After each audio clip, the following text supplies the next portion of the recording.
Good morning, students.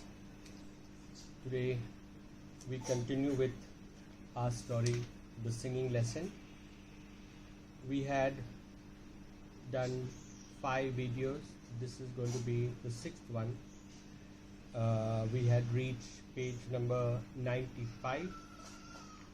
The last part that we were on when we finished was how Miss Meadows was feeling after receiving the letter. She was physically present in that singing class. Mentally she was just flying here and there.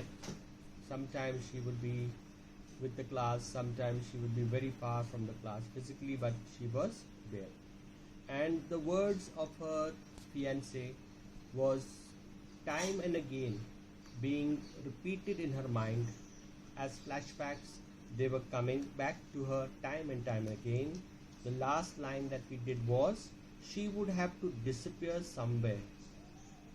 This is what she's saying, that if this engagement was called off, the disgrace that she would be having to face, the humiliation in school that she would be having to face, she felt she would not be able to tolerate it.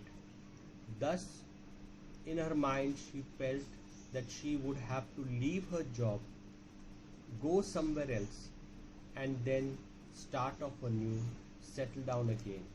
This is what she was feeling.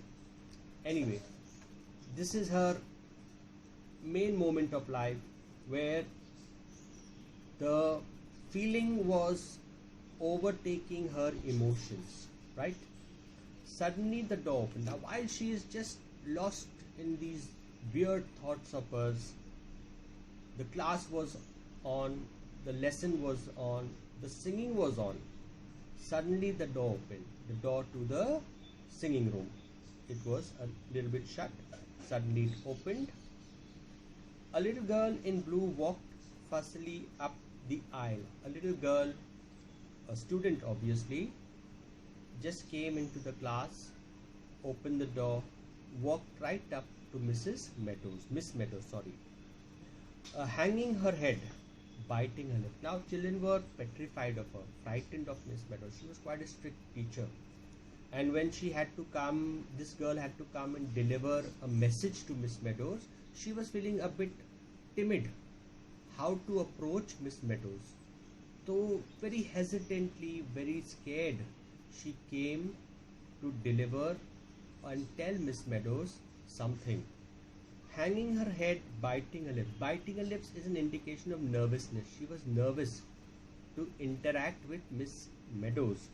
And twisting the silver bangles on her little red.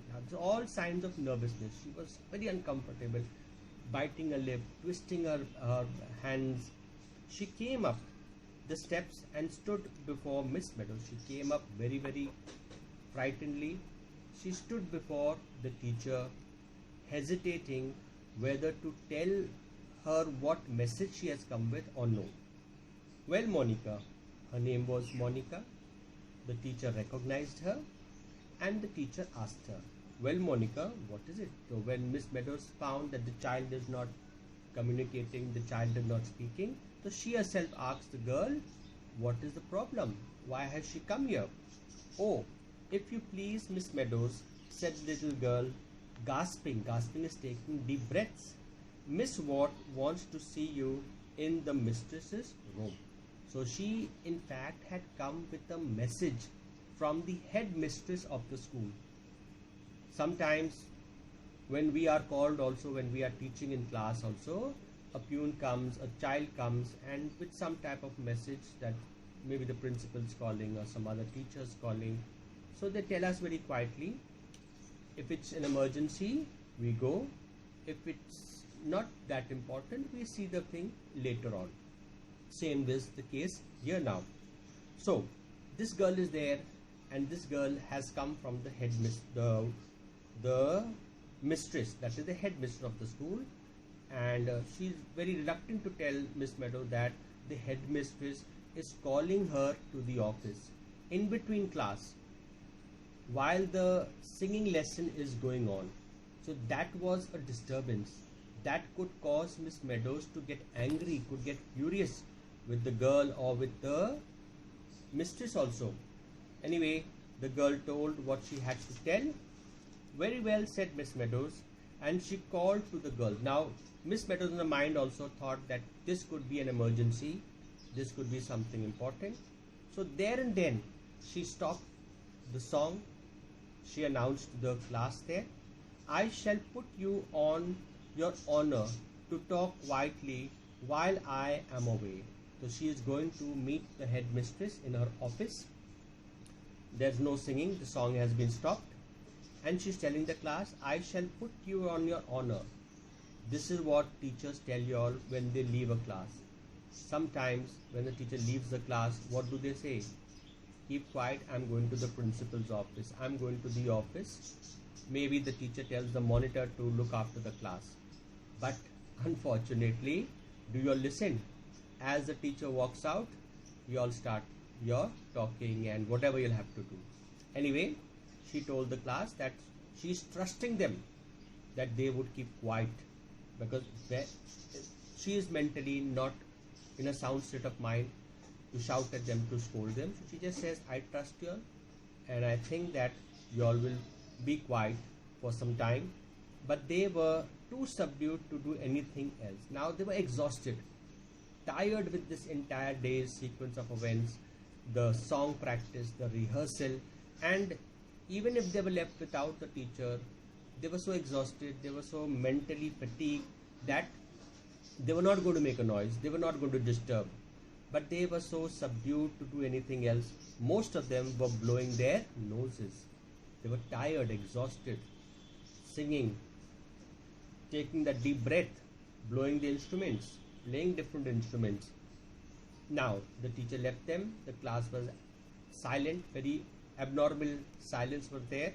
The corridors were silent and cold. Now, while Miss Meadows was going to meet the headmistress, she was in a very, very disturbed state of mind as to why this headmistress is calling her. What is the emergency?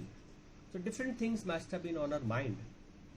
And while she was walking, she was just disturbed going to the office. They echoed to Miss Meadows. They were so silent. The pin drop silence was down the corridor, unlike our school. Pin drop silence was there, and every step that she was taking was echoing. The headmistress sat at her desk. Now, Miss Meadows enters the headmistress's office. Headmistress was obviously doing some particular work, but when Miss Meadows tapped, asked permission to come in, Miss Meadows saw the headmistress doing some work, whatever work she was doing. For a moment, she did not look up, and she had sent for this particular teacher, Miss Meadows. She knew Miss Meadows was on her way, coming to meet her, but yet she put on an act as if she is very busy, as if she does not want to be disturbed. Anyway, Miss Meadows very quietly, very politely asked permission if she could step in.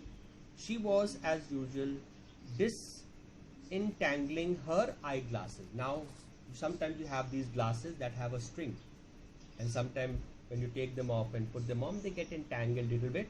So she had to focus on Miss Meadows. So she takes off her glasses, which had got caught in her lace tie. So the glasses were off. She tried to put them up again, and she had a type of a bow out here with the dress. It got a little bit entangled in it. Sit down. Now she's just putting on this act of seriousness, and she tells this particular teacher to take her seat in front of her. She said very kindly, and then she picked up a pink envelope from the blotted pad, and very kindly, very politely, she asked Miss Meadows to take her seat, and with an air of arrogance, she began to talk. Before she could talk, she took out an envelope, a pinkish color envelope. I sent for you just now because this telegram has come for you. And pink envelopes symbolize telegrams. In today's world, telegram is an outdated mode of communication. But yet, there was a time, not very far, not very long back, that telegram was the fastest means of communication before the invention of the mobile phone, and when only landlines were available, and if there was emergency, people send messages through telegrams. It goes from one place to the other place within a matter of hours or days. Unlike, it's a small like a envelope, pink in color.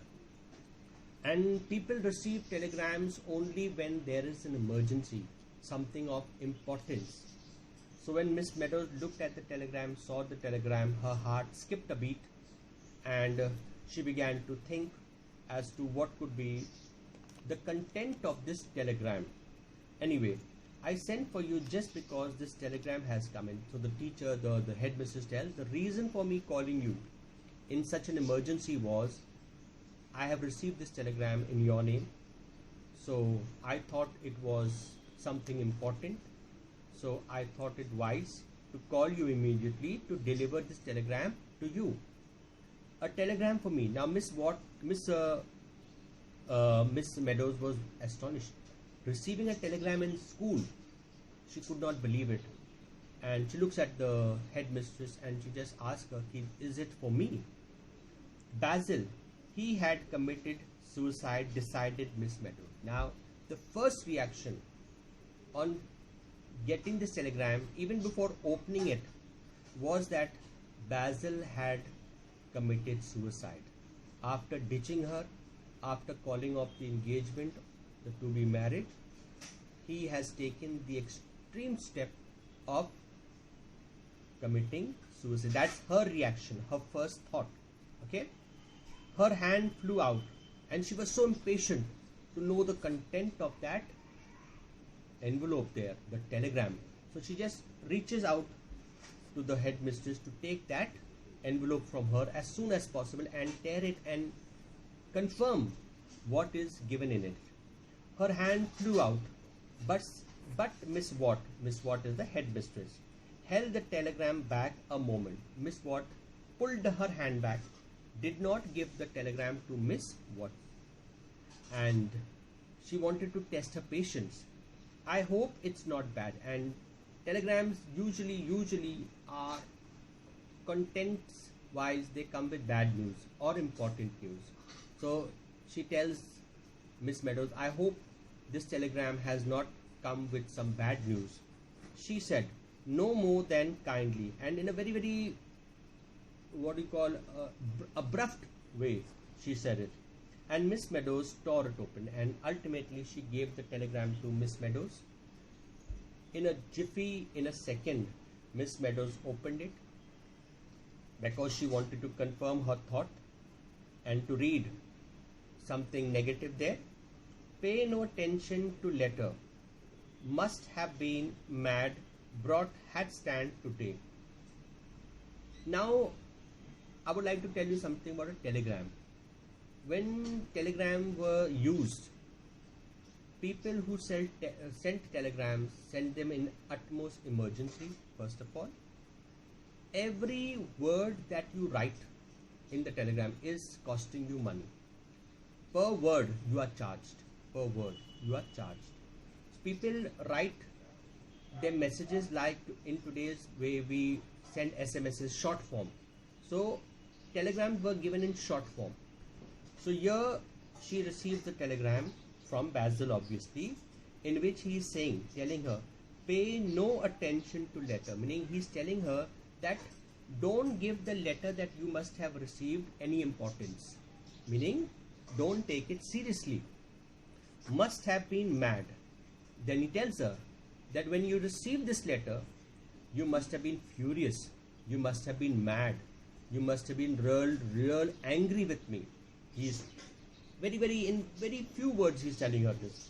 Brought hand, and to console her, he tells her that he has brought a hat stand. Hat stands were put next to the main door. So when a person comes off, they take off the hat, put it on the stand there. So he's different things he's telling her, right? Bought hat stand today, Basil. So 3 messages he sends in one small telegram. First, for her not to be offended, not to be angry with him. Second, that he guessed that she is angry with him. Third, that he has purchased a hat stand. The third one is a positive thing, that if he has purchased the hat stand, that is, he is still interested in marrying her and still interested in building a home, right? So Basil, she read. She couldn't take her out. Now this wordings of the telegram was so out of this world for her. She was so taken aback that she couldn't believe her eyes that Basil could have written such a thing. And she kept on reading and rereading the telegram to confirm whether what she is reading is the right thing. So my dear students, we will end here. This is going to be our 6th video. We have another part to complete. The next lesson we will complete it. Till then, goodbye. God bless.